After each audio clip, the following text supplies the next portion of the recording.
Hello बच्चों, myself Kavinder Kumar, lecturer commerce, government senior secondary school Mamujoya +1 commerce ਦੀ class ਦੇ ਵਿੱਚ ਤੁਹਾਡਾ ਸਵਾਗਤ ਹੈ।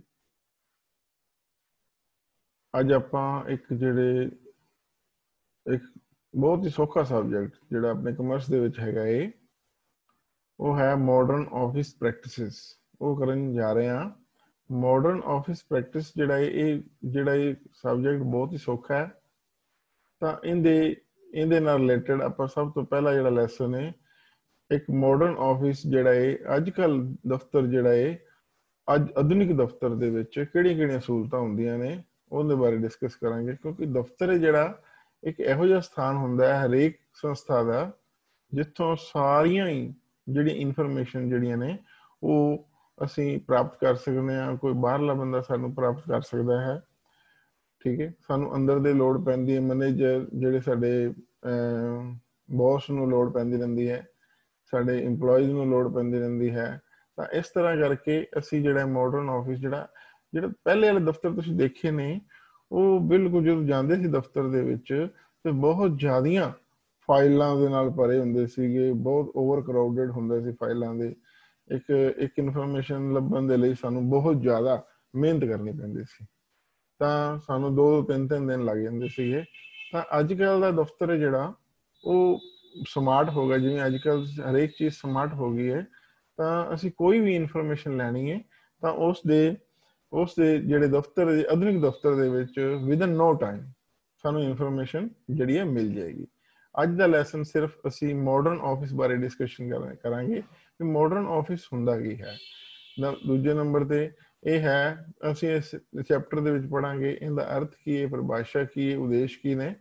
ਤਾਂ ਇਸ ਤਰ੍ਹਾਂ ਕਰਕੇ ਜਿਹੜਾ ਮਾਡਰਨ ਆਫਿਸ ਹੈ ਉਹ ਹਾਂ, ਹੁਣ ਜਿਵੇਂ ਇਹ ਦੇਖੋ ਦੂਜੇ ਦਫ਼ਤਰ ਜਿਹੜੇ ਯੂਨਾਨੀ ਭਾਸ਼ਾ ਸਭਿਅਤਾ ਦੇ ਸਮੇਂ ਆਰੰਭ ਹੋਇਆ, ਪਿਛਲੇ ਕੁਝ ਗਿਰਜਾਘਰ ਨੇ ਵੀ ਇਸ ਤਰ੍ਹਾਂ ਕਰਕੇ ਕਿਹਾ ਜਾਂਦਾ ਹੈ। ਦਫ਼ਤਰ ਦੀ ਹੋਂਦ ਜਿਹੜੀ ਇਹ ਇਸ ਤਰ੍ਹਾਂ ਹੈ, ਦਫ਼ਤਰ ਜਿਵੇਂ ਬਿਲਕੁਲ ਆਪਾਂ ਇਸ ਤਰ੍ਹਾਂ ਬਣਾ ਸਕਦੇ ਹਾਂ ਵੀ ਦਫ਼ਤਰ ਜਿਹੜਾ ਸਾਡਾ ਉਹ ਬਿਲਕੁਲ ਦਿਮਾਗ ਹੈ। ਦਿਮਾਗ ਜਿੱਥੇ ਸਾਡਾ ਦਿਮਾਗ ਕੰਟਰੋਲ ਕਰਦਾ ਸਾਡੇ ਸਰੀਰ ਨੂੰ, ਉਸੇ ਤਰ੍ਹਾਂ ਹੀ ਦਫ਼ਤਰ ਜਿਹੜਾ ਉਹ ਸਾਡੀ ਸੰਸਥਾ ਨੂੰ ਕੰਟਰੋਲ ਕਰਦਾ ਹੈ। ਤਾਂ ਹੁਣ ਜਿਹੜਾ ਇਹ ਉਹ ਦਫ਼ਤਰ ਬਾਰੇ ਅਸੀਂ ਜਿਹੜੀ ਜਾਣਕਾਰੀ ਪ੍ਰਾਪਤ ਕਰਾਂਗੇ। ਦੇਖੋ, ਜਿੱਥੇ ਕੋਈ ਵੀ ਕੰਮ ਇਹ ਅੱਜ ਕੱਲ੍ਹ ਦਾ ਮਾਡਰਨ ਦਫ਼ਤਰ ਜਿਹੜਾ ਉਹ ਇਹ ਨਹੀਂ ਵੀ ਇੱਕੋ ਜਗ੍ਹਾ ਤੇ ਫਿਕਸ ਹੋਏਗਾ, ਤਾਂ ਉਸ ਜਗ੍ਹਾ ਬੈਠ ਕੇ ਹੀ ਆਪਾਂ ਹਰੇਕ ਚੀਜ਼ਾਂ ਨੂੰ ਕੰਟਰੋਲ ਕਰ ਸਕਦੇ ਹਾਂ। ਅੱਜ ਕੱਲ੍ਹ ਜਿਹੜਾ ਮਾਡਰਨ ਆਫਿਸ ਹੈ, ਸਮਾਰਟ ਆਫਿਸ ਹੈ, ਉਹ ਇਨਫੋਰਮੇਸ਼ਨ ਅਸੀਂ ਕਿਤੇ ਬੈਠ ਕੇ ਵੀ ਦਫ਼ਤਰ ਨੂੰ ਜਿਹੜਾ ਇਹ ਉਹ ਚਲਾ ਸਕਦੇ ਹਾਂ।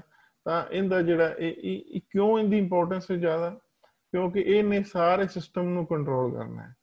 ਠੀਕ ਹੈ, ਹੁਣ ਸਿਸਟਮ ਦੇ ਵਿੱਚ ਜਿਹੜਾ ਕੰਟਰੋਲ ਕਰਾਂਗੇ ਆਪਾਂ, ਇਸ ਦੇ ਵਿੱਚ ਦਫ਼ਤਰ ਪ੍ਰਬੰਧ ਦੀ ਸਹਾਇਤਾ ਕਰਦਾ ਹੈ। ਠੀਕ ਹੈ, ਯੋਜਨਾਬੰਦੀ ਜਿਹੜੀ ਕੋਈ ਵੀ ਪਲੈਨਿੰਗ ਕੋਈ ਵੀ ਕੰਮ ਕਰਨਾ ਹੈ, ਜਿੰਨਾ ਚਿਰ ਅਸੀਂ ਉਹਦੀ ਪਲੈਨਿੰਗ ਨਹੀਂ ਕਰਾਂਗੇ ਤਾਂ ਉਹਦੀ ਜਿਹੜੀ ਹੈ ਉਹ ਆਊਟਪੁੱਟ ਜਿਹੜੀ ਹੈ ਜ਼ੀਰੋ ਨਿਕਲੇਗੀ। ਉਸ ਤੋਂ ਬਾਅਦ ਸੰਗਠਨ ਦੀ ਜਿਹੜੀ ਹੈ ਬਹੁਤ ਜ਼ਰੂਰੀ ਹੈ। ਜਦੋਂ ਅਸੀਂ ਮਿਲ ਕੇ ਇਕੱਠੇ ਰਵਾਂਗੇ ਤਾਂ ਇਟ ਮੀਨ ਅਸੀਂ ਆਪਦੇ ਜਿਹੜੇ ਗੋਲ ਨੇ ਉਹ ਅਚੀਵ ਕਰ ਲਾਂਗੇ। ਉਸ ਤੋਂ ਬਾਅਦ ਨਿਰਦੇਸ਼ਨ ਬੜਾ ਇੰਪੋਰਟੈਂਟ ਹੈ, ਇਹ ਵੀ ਦਫ਼ਤਰ ਦੇ ਕੰਟਰੋਲ ਵਿੱਚ ਆਉਂਦਾ ਹੈ। ਜਿੰਨਾ ਚਿਰ ਅਸੀਂ ਕਿਸੇ ਚੀਜ਼ ਨੂੰ ਨਿਰਦੇਸ਼ ਨਹੀਂ ਦਿੰਦੇ ਉਹਨਾਂ ਚਿਰ ਉਹ ਕੰਮ ਜਿਹੜਾ ਅਸੀਂ ਜਿਹੜਾ ਪੂਰੇ ਨਹੀਂ ਚੜ ਸਕਦਾ। ਇਸ ਤਰ੍ਹਾਂ ਤਾਲਮੇਲ, ਆਪਸ ਵਿੱਚ ਕੋਆਰਡੀਨੇਸ਼ਨ, ਨਿਯੰਤਰਣ, ਤਾਂ ਇਹ ਸਾਰੇ ਜਿਹੜੀਆਂ ਹੈਗੀਆਂ ਨੇ ਵਿਸ਼ੇਸ਼ਤਾਵਾਂ ਨੇ ਜਿਹੜੀਆਂ ਉਹ ਸਾਡੇ ਮਾਡਰਨ ਆਫਿਸ ਦੇ ਵਿੱਚ ਇਹ ਹੈਗਾ। ਤੇ ਮਾਡਰਨ ਆਫਿਸ ਜਿਹੜਾ ਸਾਡਾ ਉਹ ਹੁਣ ਜਿਹੜਾ ਇਹ ਸਾਡੇ ਇੰਸਟੀਟਿਊਸ਼ਨ ਦਾ ਜਿਹੜਾ ਅਨਿੱਖੜਵਾਂ ਅੰਗ ਬਣ ਚੁੱਕਿਆ। ਹੁਣ ਇਸ ਦੀ ਇਹ ਜਿਹੜੇ 5-4 ਡੈਫੀਨੇਸ਼ਨ ਨੇ, ਉਹਦੀਆਂ ਪਰਿਭਾਸ਼ਾਵਾਂ ਤੁਸੀਂ ਕੋਈ ਵੀ ਪਰਿਭਾਸ਼ਾ ਕਰ ਸਕਦੇ ਹੋ। ਆ ਦੇਖੋ, ਇਸ ਦਫ਼ਤਰ ਵਪਾਰ ਦਾ ਮਹੱਤਵਪੂਰਨ ਭਾਗ ਹੁੰਦਾ ਹੈ। ਠੀਕ ਹੈ, ਤਾਂ ਉਸ ਤੋਂ ਬਾਅਦ ਇਹ ਉਹ ਕੰਮ ਕੀਤਾ ਜਾਂਦਾ ਹੈ ਸੰਗਠਨ ਨਾਲ ਸੰਬੰਧਿਤ ਹੁੰਦਾ ਹੈ। ਇਸ ਵਿੱਚ ਦੂਜਾ ਸਿਰਫ ਕਲਰਕੀ ਕੰਮ ਸ਼ਾਮਲ ਨਹੀਂ ਹੁੰਦਾ, ਪਰੰਤੂ ਵਪਾਰਕ ਕੰਮ ਵੀ ਸ਼ਾਮਲ ਹੁੰਦਾ ਹੈ। ਇਕੱਲਾ ਉੱਥੇ ਕਲਰਕ ਬੈਠ ਕੇ ਕੰਮ ਨਹੀਂ ਕਰਦਾ, ਉੱਥੇ ਵਪਾਰ ਦੀਆਂ ਹਰੇਕ ਐਕਟੀਵਿਟੀ ਨੂੰ ਕੰਟਰੋਲ ਕੀਤਾ ਜਾਂਦਾ ਹੈ। ਠੀਕ ਹੈ, ਤਾਂ ਇਸ ਤਰ੍ਹਾਂ ਕਰਕੇ ਤੁਸੀਂ ਇੱਕ ਇਹਦੀ ਡੈਫੀਨੇਸ਼ਨ ਕਰ ਲੈਣੀ ਹੈ। ਉਸ ਤੋਂ ਬਾਅਦ ਜਿਹੜਾ ਇਹਦੇ ਉਦੇਸ਼ ਕੀ ਨੇ, ਦਫ਼ਤਰ ਦੇ ਉਦੇਸ਼ ਜਿਹੜੇ, ਜਿੰਨਾ ਚਿਰ ਕੋਈ ਵੀ ਕੰਮ ਅਸੀਂ ਕਰਨੇ ਆ ਉਹਦੇ ਜਿਹੜੇ ਉਦੇਸ਼ ਨਿਰਧਾਰਿਤ ਕਰ ਲਏ ਜਾਂਦੇ ਨੇ, ਉਹਦੇ ਟੀਚੇ ਮਿਥ ਲਏ ਜਾਂਦੇ ਨੇ, ਜਿਹਨੂੰ ਅਸੀਂ ਪੰਜਾਬੀ ਦੇ ਵਿੱਚ ਟੀਚੇ ਵੀ ਕਹਾਂਗੇ। ਤਾਂ ਉਦੇਸ਼ ਸਭ ਤੋਂ ਪਹਿਲੇ ਜਿਹੜੀ ਇਹ ਦੇਖੋ ਉਦੇਸ਼ਾਂ ਦੇ ਵਿੱਚ ਆ ਜਾਂਦਾ ਸੂਚਨਾ ਪ੍ਰਾਪਤ ਕਰਨੀ। ਅਸੀਂ ਕੋਈ ਵੀ ਕੰਮ ਕਰਨਾ ਸਭ ਤੋਂ ਪਹਿਲੇ ਉਹਦੇ ਨਾਲ ਸੰਬੰਧਿਤ ਸੂਚਨਾਵਾਂ ਪ੍ਰਾਪਤ ਕਰਾਂਗੇ, ਦੂਜੇ ਵਿਭਾਗਾਂ ਦੇ ਵਿੱਚ ਕੰਮ ਵਿੱਚ ਸਹਾਇਤਾ ਕਰਾਂਗੇ, ਫੈਸਲੇ ਲੈਣ ਵਿੱਚ ਮਦਦ। ਠੀਕ ਹੋ, ਜਿੰਨਾ ਚਿਰ ਅਸੀਂ ਕੋਈ ਦੇਖੋ ਉਹ ਸੰਸਥਾ ਹੀ ਕਾਮਯਾਬ ਹੈ ਜਿੰਨਾ ਚਿਰ ਉਹਦੇ ਵਿੱਚ ਉਹਦਾ ਜਿਹੜਾ ਬੌਸ ਹੈ ਉਹਦੇ ਵਿੱਚ ਜਿਹੜਾ ਇਹ ਫੈਸਲਾ ਲੈਣ ਦੀ ਸਮਰੱਥਾ ਜਿਹੜੀ ਹੈ ਉਹ ਫੁੱਲ ਹੋਏਗੀ। ਤਾਂ ਇਹ ਜਿਹੜੀ ਸਮਰੱਥਾ ਹੈ ਜਿਹੜੀ ਹੈ ਇਹ ਵੀ ਸਾਰੇ ਜਿਹੜਾ ਕੰਟਰੋਲ ਕੌਣ ਕਰਦਾ? ਦਫ਼ਤਰ ਕਰਦਾ। ਪੈਸੇ ਹਰ ਤਰ੍ਹਾਂ ਦੇ ਰਿਕਾਰਡ ਸੰਭਾਲ। ਦੇਖੋ ਜਿੰਨਾ ਚਿਰ ਸਾਡੇ ਕੋਲ ਰਿਕਾਰਡ ਨਹੀਂ, ਸਾਨੂੰ ਕੋਈ ਵੀ ਜਿਹੜਾ ਪਰਸਨ ਹੈ ਬਾਹਰੋਂ ਆ ਕੇ ਪੁੱਛ ਸਕਦਾ। ਕੋਈ ਟੈਕਸ ਵਾਲਾ ਹੋ ਗਿਆ, ਠੀਕ ਹੈ, ਕੋਈ ਜਿਸ ਨੇ ਸਾਡੇ ਸੰਸਥਾ ਦੇ ਵਿੱਚ ਪੈਸਾ ਲਗਾਉਣਾ ਹੈ ਉਹਨੂੰ ਸਾਡੀ ਇਨਫੋਰਮੇਸ਼ਨ ਚਾਹੀਦੀ ਹੈ। ਤਾਂ ਇਸ ਤਰ੍ਹਾਂ ਕਰਕੇ ਇਹਦੀਆਂ ਉਦੇਸ਼ ਇਸ ਤਰ੍ਹਾਂ ਹੁੰਦੇ ਨੇ। ਅਗਰ ਇਸ ਤੋਂ ਬਾਅਦ ਯੋਜਨਾਵਾਂ ਅਤੇ ਨੀਤੀਆਂ ਲਾਗੂ ਕਰਨੀਆਂ। ਹੁਣ ਦੇਖੋ ਭਵਿੱਖ ਦੇ ਵਿੱਚ ਯੋਜਨਾਵਾਂ ਜੇ ਪਲੈਨਿੰਗ ਬਣਾਈ ਜਾਂਦੀ ਹੈ, ਉਸ ਤੋਂ ਬਾਅਦ ਇੱਕ ਪਾਲਿਸੀ ਬਣਾਈ ਜਾਂਦੀ ਹੈ, ਪਲੈਨਿੰਗ ਕੀਤੀ ਜਾਂਦੀ ਵੀ ਅਸੀਂ ਕੀ ਕੰਮ ਕਰਨ ਜਾ ਰਹੇ ਹਾਂ। ਦੇਖੋ ਪਲੈਨਿੰਗ ਦੇ ਵਿੱਚ ਆ ਜਾਂਦਾ ਅਸੀਂ ਕਿਹੜਾ ਕੰਮ ਕਰਾਂਗੇ। ਵਿਦਆਊਟ ਪਲੈਨਿੰਗ ਕੀਤਾ ਗਿਆ ਕੰਮ ਹੈ ਜਿਹੜਾ ਉਹ ਐ ਹੁੰਦਾ ਜਿਵੇਂ ਹਨੇਰੇ ਵਿੱਚ ਤੀਰ ਮਾਰਨ ਦੇ ਕੰਮ। ਹਨੇਰੇ ਵਿੱਚ ਤੀਰ ਜਦੋਂ ਮਾਰਾਂਗੇ ਸਾਨੂੰ ਉਹਦੇ ਚਾਂਸਿਸ ਬੜੇ ਘੱਟ ਨੇ ਕਿ ਉਹ ਸਾਡੇ ਜਿਹੜੇ ਗੋਲ ਅਚੀਵ ਕਰੇਗਾ। ਯੋਜਨਾਵਾਂ, ਅਸੀਂ ਯੋਜਨਾਵਾਂ ਨੂੰ ਪ੍ਰਾਪਤ ਕਰਨ ਦੇ ਲਈ ਅਸੀਂ ਫਿਰ ਇੱਕ ਪਾਲਿਸੀਜ਼ ਬਣਾਉਂਦੇ ਹਾਂ। ਪਾਲਿਸੀ ਜਿਹੜੀਆਂ ਨੇ ਪਾਲਿਸੀ ਇਸ ਤਰ੍ਹਾਂ ਤਿਆਰ ਕੀਤੀ ਜਾਂਦੀ ਹੈ ਤੇ ਸਾਡੇ ਗੋਲ ਜਿਹੜੇ ਸਾਡੇ ਅਚੀਵ ਅਸੀਂ ਕਰਨੇ ਨੇ ਉਹਨਾਂ ਨੂੰ ਮੁੱਖ ਰੱਖ ਕੇ ਜਿਹੜੀਆਂ ਪਾਲਿਸੀਆਂ ਨੂੰ ਬਣਾਇਆ ਜਾਂਦਾ। ਉਸ ਤੋਂ ਬਾਅਦ ਸੰਸਥਾਨ ਦੇ ਜੇ ਲਾਭ ਵੰਡ ਕਰਨੀ, ਕੰਮਾਂ ਦਾ ਤਾਲਮੇਲ। ਜਿੰਨਾ ਚਿਰ ਸਾਡੇ ਜਿਹੜੇ ਕੰਮਾਂ ਦਾ ਤਾਲਮੇਲ ਨਹੀਂ, ਕੋਆਰਡੀਨੇਸ਼ਨ ਨਹੀਂ ਹੈਗਾ ਆਪਸ ਦੇ ਵਿੱਚ, ਇੰਪਲੋਈਜ਼ ਦੇ ਵਿੱਚ ਕੋਆਰਡੀਨੇਸ਼ਨ ਨਹੀਂ ਹੈਗਾ, ਅਲੱਗ-ਅਲੱਗ ਡਿਪਾਰਟਮੈਂਟ, ਹੁਣ ਜਿਵੇਂ ਸਾਡਾ ਬਹੁਤ ਵੱਡਾ ਬਿਜ਼ਨਸ ਹੈ ਉਹਦੇ ਵਿੱਚ ਕਈ ਤਰ੍ਹਾਂ ਦੇ ਡਿਪਾਰਟਮੈਂਟ ਨੇ, ਜਿੰਨਾ ਚਿਰ ਉਹ ਡਿਪਾਰਟਮੈਂਟ ਆਪਣੇ ਆਪ ਦੇਖੋ ਆਪਸ ਵਿੱਚ ਉਹਨਾਂ ਦਾ ਕੋਆਰਡੀਨੇਸ਼ਨ ਨਹੀਂ ਹੈਗਾ ਤਾਂ ਅਸੀਂ ਉਸ ਦੇ ਟੀਚੇ ਜਿਹੜੇ ਪ੍ਰਾਪਤ ਨਹੀਂ ਕਰ ਸਕਦੇ। ਤਾਂ ਇਸ ਕੋਆਰਡੀਨੇਸ਼ਨ ਬਹੁਤ ਜ਼ਰੂਰੀ ਹੈ। ਅਤੇ ਆਉਣ ਅਤੇ ਬਾਹਰ ਜਾਣ ਵਾਲੇ ਦਾ ਡਾਕ ਦਾ ਪ੍ਰਬੰਧ ਕਰਨਾ। ਹੁਣ ਦੇਖੋ ਸਰਕਾਰ ਵੱਲੋਂ ਕੋਈ ਲੈਟਰ ਆ ਗਈ, ਉਹਨੇ ਇਨਫੋਰਮੇਸ਼ਨ ਮੰਗ ਲਈ ਵੀ ਸਾਨੂੰ ਆਹ ਇਨਫੋਰਮੇਸ਼ਨ ਦਿੱਤੀ ਜਾਵੇ, ਇਹਨੂੰ ਕਹਿੰਦੇ ਨੇ ਆਈ ਡਾਕ। ਜਦੋਂ ਅਸੀਂ ਇਨਫੋਰਮੇਸ਼ਨ ਨੂੰ ਭਰ ਕੇ ਸਾਨੂੰ ਇਨਫੋਰਮੇਸ਼ਨ ਮਿਲੇਗੀ ਕਿੱਥੋਂ?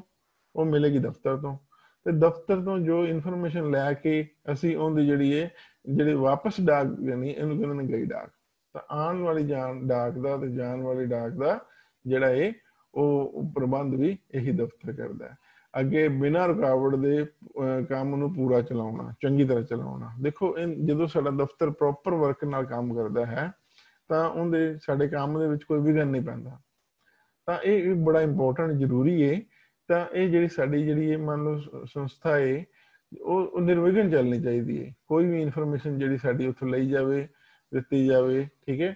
ਅਗਰ ਕੋਈ ਚੀਜ਼ ਦੀ ਰਿਕੁਆਇਰਮੈਂਟ ਹੈ, ਇੰਪਲਾਈਜ਼ ਨੂੰ ਸੈਟੀਸਫਾਈ ਕਰਨਾ ਹੈ, ਤਾਂ ਇਸ ਤਰ੍ਹਾਂ ਕਰਕੇ ਦੇਖੋ ਅਸੀਂ ਹੁਣ ਇੱਕ ਇੱਕ ਕਰਕੇ ਪੜਾਂਗੇ ਦਫ਼ਤਰ ਦੀਆਂ ਵਿਸ਼ੇਸ਼ਣਾਵਾਂ। ਦੇਖੋ ਅੱਗੇ ਅਸੀਂ ਉਦੇਸ਼ ਪੜ੍ਹੇ ਨੇ, ਉਦੇਸ਼ਾਂ ਨੂੰ ਪ੍ਰਾਪਤ ਕਰਨਾ ਹੈ ਆਪਾਂ, ਤੇ ਉਸ ਤੋਂ ਬਾਅਦ ਇਹਦੀ ਕੀ ਵਿਸ਼ੇਸ਼ਤਾਵਾਂ। ਹੁਣ ਦਫ਼ਤਰ ਦੀ ਬੜੀ ਇੰਪੋਰਟੈਂਸ ਹੈ, ਬੜੀਆਂ ਜ਼ਰੂਰੀ ਨੇ। ਨੰਬਰ 1 ਸੂਚਨਾਵਾਂ ਦਾ ਪ੍ਰਬੰਧ ਕਰਨਾ। ਜਿਹੜੀ ਵੀ ਇਨਫੋਰਮੇਸ਼ਨ ਅਸੀਂ ਸਿੱਟਾ ਕੱਢਣਾ ਹੁੰਦਾ ਸਭ ਤੋਂ ਪਹਿਲੇ ਅਸੀਂ ਉਹਦੀ ਸੂਚਨਾਵਾਂ ਪ੍ਰਾਪਤ ਕਰਾਂਗੇ, ਠੀਕ ਹੈ। ਇਹਨੂੰ ਰਾ ਮਟੀਰੀਅਲ ਵੀ ਕਹਿੰਦੇ ਆਪਾਂ ਇਹਨੂੰ। ਉਸ ਤੋਂ ਬਾਅਦ ਵਿਭਾਗੀਕਰਨ। ਹੁਣ ਜਿਹੜੀ ਕੋਈ ਵੀ ਸੰਸਥਾ ਹੈ ਉਹਦੇ ਅਲੱਗ-ਅਲੱਗ ਕੰਮ ਜਿਹੜੇ ਨੇ ਉਹ ਅਲੱਗ-ਅਲੱਗ ਡਿਪਾਰਟਮੈਂਟ ਜਿਹੜੇ ਉਹਨਾਂ ਨੂੰ ਦੇਖ ਰੇਖ ਕਰਦੇ ਨੇ। ਤਾਂ ਇਹ ਜਿਹੜੇ ਉਹਨਾਂ ਦਾ ਕੋਆਰਡੀਨੇਸ਼ਨ ਕਰਨਾ ਹੈ। ਦਫ਼ਤਰ ਦੀ ਪਹਿਚਾਣ ਦਾ ਕੰਮ ਤੇ ਨਾਮ। ਤਾਂ ਦਫ਼ਤਰ ਦਾ ਜਿਹੜਾ ਪਹਿਚਾਣ ਹੈ ਉਹੀ ਕੰਮ ਜਿਹੜਾ ਸਾਡੇ ਆਉਂਦਾ ਹੈ। ਅੱਗੇ ਆ ਗਿਆ ਸਵੈ ਚਾਲਨ। ਦਫ਼ਤਰ ਜੇ ਸਾਡਾ ਜਿਹੜਾ ਨਿਰਵਿਘਨ ਚੱਲੇਗਾ ਤਾਂ ਇਟ ਮੀਨ ਉਹਨੂੰ ਅਸੀਂ ਕੀ ਕਹਾਂਗੇ? ਸਵੈ ਚਾਲਨ। ਆਪਣੇ ਆਪ ਹੀ ਜਿਹੜੇ ਕੰਮ ਹੁੰਦੇ ਰਹਿੰਦੇ ਨੇ। ਅੱਗੇ ਜਨਤਕ ਸੰਬੰਧ। ਹੁਣ ਪਬਲਿਕ ਦੇ ਨਾਲ ਡੀਲਿੰਗ ਜਿਹੜੀ ਹੈ, ਹੁਣ ਇਹ ਤਾਂ ਹੈ ਨਹੀਂ ਅਲੱਗ-ਅਲੱਗ ਡਿਪਾਰਟਮੈਂਟ ਦੇ ਲੋਕ ਸਾਰੇ ਇੰਪਲੋਈਜ਼ ਜਿਹੜੇ ਨੇ ਪਬਲਿਕ ਡੀਲਿੰਗ ਹੋਏਗੀ। ਤਾਂ ਪਬਲਿਕ ਡੀਲਿੰਗ ਸਿਰਫ ਤੇ ਸਿਰਫ ਜਿਹੜਾ ਉਹ ਦਫ਼ਤਰ ਦੇ ਵਿੱਚ ਕੀਤੀ ਜਾਂਦੀ ਹੈ। ਸਥਾਨ। ਇਹ ਸਥਾਨ ਜਿਹੜਾ ਇਸ ਤਰ੍ਹਾਂ ਦਾ ਬਣਿਆ ਹੁੰਦਾ ਹੈ ਜਿੱਥੇ ਸਾਰੀ ਸਾਡੀ ਜਿਹੜੀ ਸੰਸਥਾ ਹੈ ਉਹਦੀ ਜਿਹੜੀ ਮਤਲਬ ਕਿ ਸਾਰੀ ਸੰਸਥਾ ਦੀ ਜਿਹੜੀ ਦ੍ਰਿਸ਼ਟੀ ਉੱਥੇ ਬਣੀ ਰਹੇ। ਤਾਂ ਇਸ ਤਰ੍ਹਾਂ ਕਰਕੇ ਇਹਦਾ ਇੱਕ ਉੱਤਮ ਸਥਾਨ ਹੁੰਦਾ, ਠੀਕ ਹੈ। ਅੱਗੇ ਹੈਗਾ ਇੱਕ ਸੇਵਾ, ਮਤਲਬ ਇੱਕ ਤਰ੍ਹਾਂ ਦੀ ਸੇਵਾ ਜਿਹੜੀ ਉਹਨੂੰ ਆਪਾਂ ਗਿਣਨੇ ਆ। ਅੱਗੇ ਦਫ਼ਤਰ ਦਾ ਦੂਜੇ ਵਿਭਾਗਾਂ ਦੇ ਨਾਲ ਸੰਬੰਧ, ਕੋਆਰਡੀਨੇਸ਼ਨ ਇਜ਼ ਵੈਰੀ ਇੰਪੋਰਟੈਂਟ। ਦਫ਼ਤਰ ਦਾ ਦੂਜੇ ਵਿਭਾਗਾਂ ਦੇ ਨਾਲ ਜਿਹੜਾ ਇਹ ਉਹ ਸੰਬੰਧ ਜਿਹੜਾ ਉਹ ਬਿਲਕੁਲ ਹੋਣਾ ਚਾਹੀਦਾ ਹੈ, ਔਰ ਹੋਵੇਗਾ ਤਾਂ ਅਸੀਂ ਉਸ ਨੂੰ ਸਮਾਰਟ ਦਫ਼ਤਰ ਦਾ ਨਾਮ ਦੇਵਾਂਗੇ। ਹੁਣ ਦੇਖੋ, ਜਿਵੇਂ ਅਸੀਂ ਕੋਈ ਸਾਡੀ ਫੈਕਟਰੀ ਹੈ, ਉਹਦੀ ਪਰਚੇਜ਼ ਡਿਪਾਰਟਮੈਂਟ ਦੇ ਨਾਲ, ਉਹਦੀ ਖਰੀਦ ਡਿਪਾਰਟਮੈਂਟ ਦੇ ਨਾਲ ਜਿੰਨਾ ਚਿਰ ਅਸੀਂ ਇਸ ਦਾ ਪ੍ਰੋਪਰ ਜਿਹੜੀ ਕੋਆਰਡੀਨੇਸ਼ਨ ਨਹੀਂ ਹੋਏਗੀ, ਤਾਂ ਹੁਣ ਮੰਨ ਲਓ ਦੇਖੋ, ਜੇ ਪਰਚੇਜ਼ ਕਰਨੀ ਹੈ ਤਾਂ ਅਸੀਂ ਲੋੜ ਤੋਂ ਜ਼ਿਆਦਾ ਪਰਚੇਜ਼ ਕਰ ਲਵਾਂਗੇ ਤੇ ਤਾਂ ਵੀ ਸਾਨੂੰ ਲਾਸ ਹੈ, ਜੇ ਲੋੜ ਤੋਂ ਘੱਟ ਪਰਚੇਜ਼ ਕਰਾਂਗੇ ਤਾਂ ਵੀ ਸਾਨੂੰ ਲਾਸ ਹੈ। ਇਸੇ ਤਰ੍ਹਾਂ ਹੀ ਦਫ਼ਤਰ ਦੇ ਉਤਪਾਦਨ, ਪ੍ਰੋਡਕਸ਼ਨ ਵਿਭਾਗ, ਹੁਣ ਦੇਖੋ ਸਾਡੇ ਕੋਲ ਕਿੰਨਾ ਸਮਾਨ ਜਿਹੜਾ ਹੈ ਉਹ ਪ੍ਰੋਡਿਊਸ ਹੋ ਗਿਆ, ਉਹ ਬਣ ਚੁੱਕਿਆ, ਤਾਂ ਇਹਦੇ ਨਾਲ ਜਿਹੜਾ ਸੰਬੰਧ ਇਹ ਜਾਣਕਾਰੀ ਜਿਹੜੀ ਦਫ਼ਤਰ ਦੇ ਵਿੱਚ ਕੀਤੀ ਜਾਂਦੀ ਹੈ। ਅੱਛਾ, ਦਫ਼ਤਰ ਦਾ ਅਗਲਾ ਜਿਹੜਾ ਹੈ ਵਿੱਤ ਵਿਭਾਗ ਦੇ ਨਾਲ ਸੰਬੰਧ ਬੜਾ ਇੰਪੋਰਟੈਂਟ ਹੈ। ਹੁਣ ਦੇਖੋ, ਜਿੰਨਾ ਚਿਰ ਸਾਡਾ ਜਿਹੜਾ ਬਜਟ ਹੈ, ਬਜਟ ਨੂੰ ਮੁੱਖ ਰੱਖ ਕੇ ਜਿਹੜਾ ਇਹ ਦਫ਼ਤਰ ਨੂੰ ਮੇਨ ਜਿਹੜਾ ਉਹ ਚਲਾਇਆ ਜਾਂਦਾ ਹੈ। ਤਾਂ ਇਸੇ ਤਰ੍ਹਾਂ ਕਰਕੇ ਦਫ਼ਤਰ ਦਾ ਜਿਹੜਾ ਹੈ ਉਹ ਮੇਨ ਕੰਮ ਹੈ ਫਾਈਨਾਂਸ ਦਾ ਜਿਹੜਾ ਕੰਟਰੋਲ ਕਰਨਾ। ਅੱਗੇ ਆ ਜਾਂਦਾ ਦਫ਼ਤਰ ਅਤੇ ਕਰਮਚਾਰੀਆਂ ਦਾ ਵਿਭਾਗ। ਹੁਣ ਡਿਪਾਰਟਮੈਂਟ ਦਾ ਜਿੰਨੇ ਵੀ ਡਾਟਾ ਹੈਗਾ, ਉਹਨਾਂ ਦੀ ਸੈਲਰੀ ਦਾ ਪ੍ਰਬੰਧ ਹੈ, ਠੀਕ ਹੈ, ਉਹਨਾਂ ਦੀ ਸੈਲਰੀ ਦਾ ਡਿਪਾਰਟਮੈਂਟ ਹੈ, ਉਹਨਾਂ ਦੇ ਜੀਪੀ ਫੰਡ ਦਾ ਰਿਕਾਰਡ ਰੱਖਣਾ ਹੈ, ਉਹਨਾਂ ਦੀ ਛੁੱਟੀਆਂ ਦਾ ਰਿਕਾਰਡ ਰੱਖਣਾ ਹੈ। ਤਾਂ ਇਹ ਸਾਰੀਆਂ ਚੀਜ਼ਾਂ ਦਾ ਰਿਕਾਰਡ ਜਿਹੜਾ ਹੈ ਉਹ ਦਫ਼ਤਰ ਦੇ ਵਿੱਚ ਰੱਖਿਆ ਜਾਂਦਾ ਹੈ। ਹੁਣ ਮੰਨ ਲਓ ਕੋਈ ਇਨਫੋਰਮੇਸ਼ਨ ਸਾਨੂੰ ਡਾਕ ਮੰਗ ਲਈ ਜਾਂਦੀ ਹੈ, ਤਾਂ ਅਸੀਂ ਜਿਹੜਾ ਹੈ ਉਹ ਹਰੇਕ ਸਾਡੇ ਕੋਲ ਇੰਪਲੋਇਜ਼ ਕਿੰਨੇ ਕੰਮ ਕਰਦੇ ਨੇ, ਔਰ ਉਸ ਇੰਪਲੋਇਜ਼ ਜਿਹੜਾ ਹੈ ਉਹ ਕਿੰਨੇ ਇੰਪਲੋਇਜ਼ ਕੰਮ ਕਰਦੇ ਨੇ, ਉਹਨਾਂ ਦਾ ਜੀਪੀ ਫੰਡ ਕਿੰਨਾ ਹੈ, ਉਹਨਾਂ ਦੀ ਸੈਲਰੀ ਕਿੰਨੀ ਹੈ, ਉਹਨਾਂ ਦੀ ਕਿੰਨੀ ਸਰਵਿਸ ਹੋ ਗਈ ਹੈ, ਕਿ ਕਿਸ ਤਰ੍ਹਾਂ ਦਾ, ਜੇ ਕੋਈ ਪਰਸਨ ਹੈ ਉਸ ਦੀ ਰਿਟਾਇਰਮੈਂਟ ਕਦੋਂ ਹੈ। ਤਾਂ ਇਹ ਸਾਰੇ ਚੀਜ਼ਾਂ ਦੀ ਜਿਹੜੀ ਇਨਫੋਰਮੇਸ਼ਨ ਹੈ ਉਹ ਦਫ਼ਤਰ ਦੇ ਦਿੰਦੀ ਹੈ। ਦਫ਼ਤਰ ਅਤੇ ਵਿਕਰੀ ਵਿਭਾਗ। ਹੁਣ ਦੇਖੋ, ਸਾਡੇ ਕੋਲ ਮਾਲ ਬਣ ਕੇ ਤਿਆਰ ਹੋ ਗਿਆ, ਦੇਖੋ ਮਾਲ ਬਣ ਕੇ ਤਿਆਰ ਹੋ ਗਿਆ, ਤੇ ਉਸ ਤੋਂ ਬਾਅਦ ਅਸੀਂ ਉਹਨੂੰ ਸੇਲ ਕਰਨਾ, ਠੀਕ ਹੈ। ਤੇ ਸੇਲ ਵਿਕਰੀ ਵਿਭਾਗ ਦੇ ਨਾਲ ਬੜਾ ਇੰਪੋਰਟੈਂਟ, ਜਿੰਨਾ ਚਿਰ ਸਾਡਾ ਮਾਲ ਹੈ ਜਿਹੜਾ ਉਹ ਜਿਹੜਾ ਇਹ ਵਿਕਰੀ ਵਿਭਾਗ ਕੋਲ ਨਹੀਂ ਜਾਏਗਾ ਤਾਂ ਉਦੋਂ ਵੀ ਸਾਨੂੰ ਲਾਸ ਹੈ।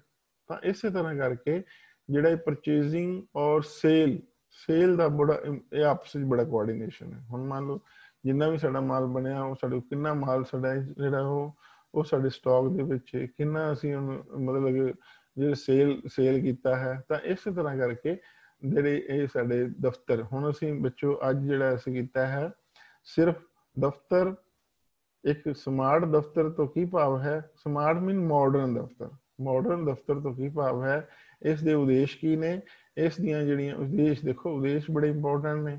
ਜਿੰਨਾ ਚਿਰ ਅਸੀਂ ਉਹਦੇ ਉਦੇਸ਼ਾਂ ਨੂੰ ਨਹੀਂ ਮਿਥਦੇ, ਉਹਨਾਂ ਚਿਰ ਅਸੀਂ ਆਪਣਾ ਟਾਰਗੇਟ ਪੂਰਾ ਨਹੀਂ ਕਰ ਸਕਦੇ। ਦੂਜੇ ਨੰਬਰ ਤੇ ਅੱਗੇ ਕੀਤੀਆਂ ਨੇ ਵਿਸ਼ੇਸ਼ਤਾਵਾਂ। ਤਾਂ ਵਿਸ਼ੇਸ਼ਤਾਵਾਂ ਬੜੀ ਇੰਪੋਰਟੈਂਟ। ਅਸੀਂ ਦੇਖੋ ਕੋਈ ਅੱਜ ਕੱਲ੍ਹ ਕਿਸੇ ਵੀ ਤਰ੍ਹਾਂ ਦੀ ਦਫ਼ਤਰ ਹੈ, ਉਹਦੀ ਵਿਸ਼ੇਸ਼ਤਾਵਾਂ ਜਿਹੜੀਆਂ ਅਸੀਂ ਆਪ ਪੜ੍ਹ ਚੁੱਕੇ ਹਾਂ, ਤਾਂ ਉਹਦੀਆਂ ਵਿਸ਼ੇਸ਼ਤਾਵਾਂ ਜਿਹੜੀਆਂ ਨੇ ਇਹ ਮਤਲਬ ਤੁਸੀਂ ਜਿਹੜੀਆਂ ਮਨ 'ਚ ਰੱਖਣੀਆਂ ਨੇ। ਅੱਛਾ, ਅਗਲਾ ਜਿਹੜਾ ਦਫ਼ਤਰ ਦਾ ਦੂਜੇ ਵਿਭਾਗਾਂ ਦੇ ਨਾਲ ਸੰਬੰਧ। ਦੂਜੇ ਵਿਭਾਗ ਕਿਹੜੇ ਕਿਹੜੇ? ਪਰਚੇਜ਼ ਡਿਪਾਰਟਮੈਂਟ ਹੈ, ਸੇਲ ਡਿਪਾਰਟਮੈਂਟ ਹੈ, ਇੰਪਲੋਇਜ਼ ਦਾ ਰਿਕਾਰਡ ਰੱਖਣ ਵਿੱਚ ਹੈ ਸਾਡੇ ਕੋਲ, ਠੀਕ ਹੈ। ਤਾਂ ਇਸ ਤਰ੍ਹਾਂ ਕਰਕੇ ਜਿਹੜਾ ਇਹ ਪ੍ਰੋਡਕਸ਼ਨ ਵਿਭਾਗ ਹੈ, ਸੇਲ ਡਿਪਾਰਟਮੈਂਟ ਹੈ, ਤਾਂ ਇਸ ਤਰ੍ਹਾਂ ਕਰਕੇ ਜਿਹੜੇ ਦਫ਼ਤਰ ਦੀ ਜਿਹੜੀ ਐਕਟੀਵਿਟੀ ਨੂੰ ਅਸੀਂ ਧਿਆਨ ਵਿੱਚ ਰੱਖਣਾ ਹੈ, ਠੀਕ ਹੈ। ਤਾਂ ਇਸ ਤਰ੍ਹਾਂ ਕਰਕੇ ਤਾਂ ਅਸੀਂ ਆਦੇ ਦਫ਼ਤਰ ਨੂੰ ਜਿਹੜਾ ਹੈ ਉਹ ਬਿਲਕੁਲ ਜਿਹੜਾ ਹੈ ਉਹਨੂੰ ਮਾਡਰਨ ਬਣਾ ਸਕਦੇ ਹਾਂ। ਬੱਚੋ ਅੱਜ ਆਪਾਂ ਇੰਨਾ ਹੀ ਕਰਾਂਗੇ। ਅਗਲੇ ਲੈਕਚਰ ਦੇ ਵਿੱਚ ਅਸੀਂ ਕਰਾਂਗੇ ਦਫ਼ਤਰ ਦੀਆਂ ਕਿਸਮਾਂ। ਤਾਂ ਕਿਹੜੀ ਕਿਸਮਾਂ ਜਿਹੜੀਆਂ ਨੇ ਉਹ ਦਫ਼ਤਰ ਦੇ ਜਿਹੜੀ ਹੈ ਸਾਨੂੰ ਮਤਲਬ ਕਿ ਇਹਦੀਆਂ ਵੀ ਕਿਸਮਾਂ ਹੁੰਦੀਆਂ ਨੇ। ਤਾਂ ਅੱਗੇ ਅਗਲੇ ਚੈਪਟਰ ਲੈਸਨ ਦੇ ਵਿੱਚ, ਅਗਲੇ ਜਿਹੜੇ ਲੈਕਚਰ ਦੇ ਵਿੱਚ ਅਸੀਂ ਪੜ੍ਹਾਂਗੇ ਦਫ਼ਤਰ ਦੀਆਂ ਕਿਹੜੀਆਂ ਕਿਸਮਾਂ ਨੇ। Thank you.